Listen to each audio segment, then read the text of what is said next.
What's up, guys? I have one question for you. Come closer.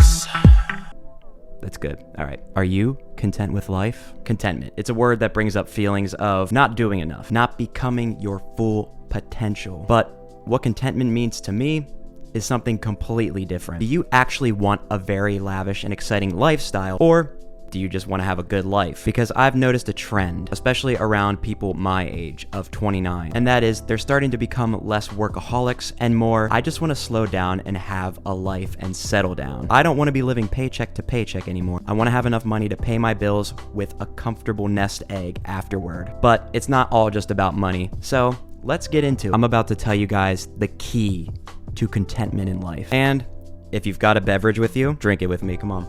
And the first key to being content in life is to have a morning ritual. I make coffee and I play a little bit of Animal Crossing, both around 10 a.m., but whatever time works for your schedule. Having a morning ritual really does help in being content with life because it gives you something to look forward to when you wake up in the morning, and it inevitably makes you more productive, I found. Now, I normally don't drink this small of a coffee, but this is for the aesthetics, bro. Gotta get into the YouTube algorithm, am I right, folks? And I put morning ritual in its own category because I am going to be talking about routine next, because it's important to really start your day off on the right foot. It doesn't even need to be complicated. Mine's literally just making coffee and playing a video game from my childhood. So just having that morning routine, it can motivate you and it'll give you a sense of peace. And with a more broad topic, just having a curated schedule each day of the week, because each day of the week obviously is not the same. So how I do this is I have a Google Calendar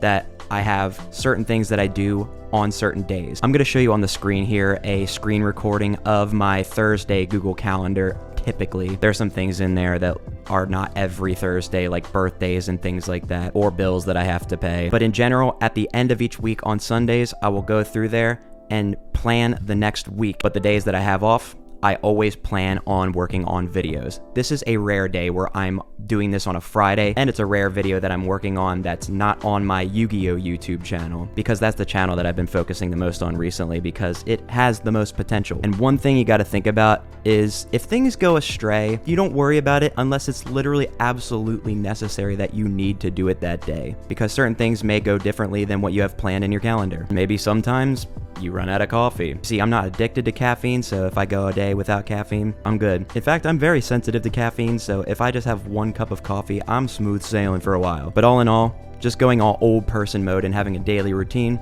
that can create much contentment. And the third way for a more content life is to take some time each day to just relax. Whether that be making yourself a bath, having a glass of wine, or like I do around 2 p.m. every day, making a cup of tea, and then just meditating and manifestations. Excuse me, Dylan? What in the hootenanny are you talking about, manifestations? That shit don't work. And while it doesn't work in the literal sense, it works in a mindset sense. Because every day, if you manifest things that you want, you're gonna be more likely to go and achieve those things. And also the way you act outside of your home, around people that you don't know, around friends, you'll just attract the right people. That's another form of manifestation that's like not all hokey. So I give myself time to do my manifestations with my tea, and then just sit and reflect and meditate just for 5 minutes. And there's no specific way I meditate. I just sit there, reflect, talk to myself about things, and just close my eyes and try to be peaceful for that little bit of time that I always make each day. So just having a little bit of time each day, which I'm sure you can find 5 minutes in one day, just to relax. That will definitely greatly increase your contentment. And the next thing to increase your contentment in life is to have at least 2 different types of hobbies. And the categories of those hobbies include hobbies at home and hobbies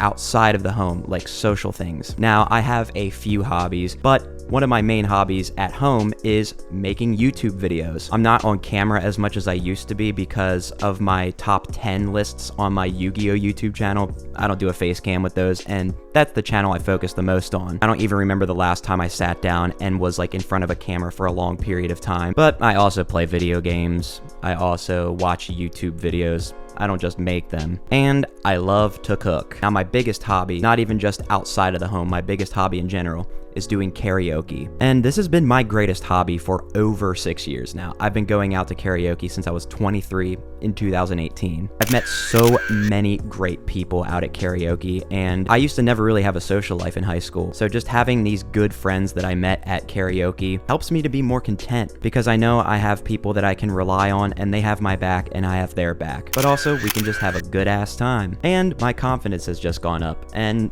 that eventually led me to being in a serious relationship. So that's another way that going out into the community and actually doing things leads to contentment as well. So all in all, having at least 2 types of hobbies, in home and out of home, it's a good balance. It keeps your mind at ease, it keeps your brain active, so you have a healthy and content social life. And our next topic, to be content with life, is to always make a budget. Yo, Dylan, when did you turn into Graham Stephan or George Camel or whoever else is in the finance space? I'm gonna talk about money sometimes, but like, that's not what I'm here about. But making a budget at least once a week is a good way to just, manage money, because money is my number one stressor in life. And if I don't have a budget, I won't know where my money's going, and I might have to really, really, really scrimp to pay my bills. And no one wants that in life. They want to be content. They want to have the money and some more to save for the future. So that's why every day, I'm a little more obsessive about it, but every day I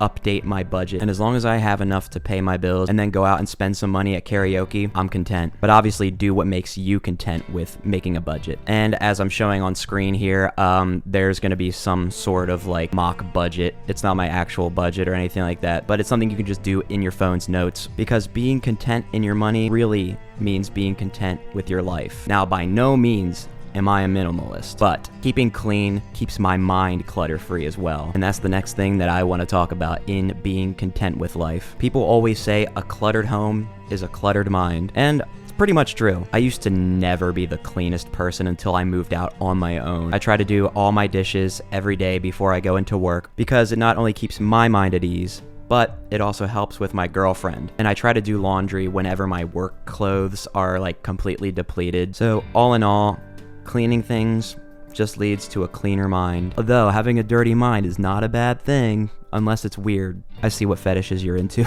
And our next topic is going to be about treating yourself. To be content in life, you can't always just go on the straight and narrow and never treat yourself. But stop right there. Don't just treat yourself for the hell of it. Don't just go onto Amazon and find what they recommend and just buy it. Don't be impulsive, because that ties in with the money situation, and you want to be smart with your money. So you want to treat yourself responsibly. What I do is, if I want something really, really badly, I'll wait a month, and if I don't want it anymore, get it out of my brain. And if I do still want it, I will see if I can fit it into my current budget and either buy it right away if I have the money, or wait till I have the money and save up for it. Then there's the category of treating yourself to things, going out to amusement parks, going out to dinner either by yourself or with a significant other or friends. As long as it's in your budget, you don't even have to wait for that. Just go do it. But obviously, if it's not in your budget and your friends or significant other is I want to go out, why are you not going out? Then obviously they're not the right people you want to be hanging around. Because as long as you're honest about your financial situation, saying, hey, I'm just trying to save some money right now, they should be okay with that. But going out to karaoke once or twice a week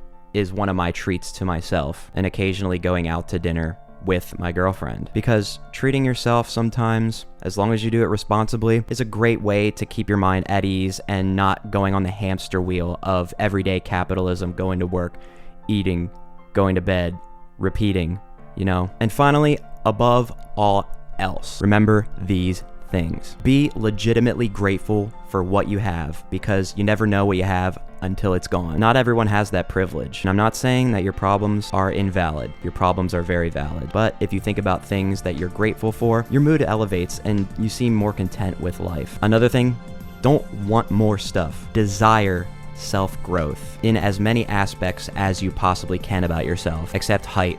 I see you short kings. I know it's hard out there, but I love you. And finally, also remember this motto: go with the flow. Now, unless there's some type of quantum mechanic that we just don't know about, that time doesn't always just go forward. Time goes forward. That does not mean be a punching bag in life, but it means that if your plans don't go well to plan, just remember that it's already in the past and you really can't do anything about it. I really struggle with this concept in times of financial hardship when I'm barely able to pay my bills, but I always know that I'll end up where I need to be, not necessarily where I think that I want to be. But if you're always striving for self-growth, like I said in the last bullet point, then you'll eventually know where you need to be, and then you can go and do it. So that's it for my time, guys. Remember to like the video, subscribe if you're new here, and make sure you comment down below some tips that you want to share with other people on how you are content with life. And just remember that being content with life is what you think it is, not what I think it is. So take my advice with a grain of salt. Just use this as sort of a